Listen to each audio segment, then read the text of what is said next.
Dans cette vidéo, nous allons voir comment raccorder un module Zelio. Alors, vous avez besoin de cette vidéo pour réaliser les exercices éclairage de stade et éclairage de cage d'escalier. Donc, nous avons un module SR3B261BD. Vous voyez la référence au milieu de l'écran. Alors, sur ce module, nous avons 16 entrées qui sont en haut, numérotées de I1 à IG, et 10 sorties numérotées de Q1 à QA. Alors pour les entrées, vous avez 10 entrées tout ou rien, TOR, et 6 entrées analogiques. Et les sorties donc, sont des sorties type relais, donc ce sont juste des contacts numérotés 1, 2. Alors nous allons regarder le schéma pour voir comment brancher les différents éléments.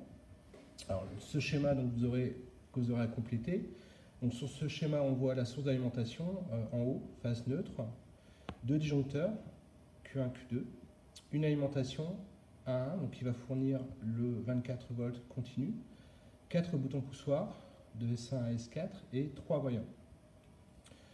Donc comment raccorder ces appareils? Donc, en ce qui concerne les boutons poussoirs, donc ils sont reliés au 24 volts.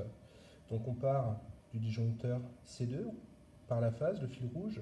On raccorde ensemble toutes les entrées des boutons poussoirs en fil rouge, et les sorties que vous voyez en fil noir sont raccordées chacune à une entrée de l'automate.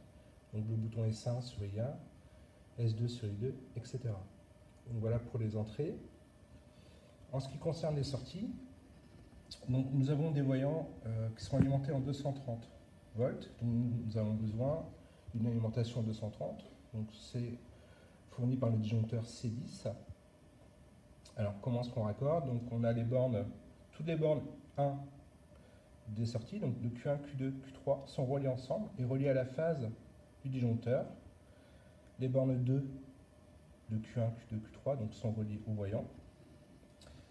Et les bornes X2 des voyants, les sorties des voyants sont reliées ensemble et reliées au neutre.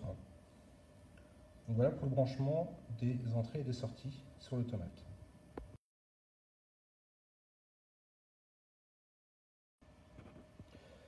Faites attention sur ce montage parce que nous avons deux types de tension, du 24 volts continu pour l'automate et les entrées et du 230 volts alternatif pour les voyants.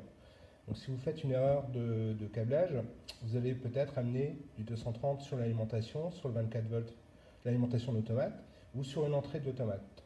Avant de mettre cette tension, on vérifie, vous appelez le professeur et on vérifie ça ensemble.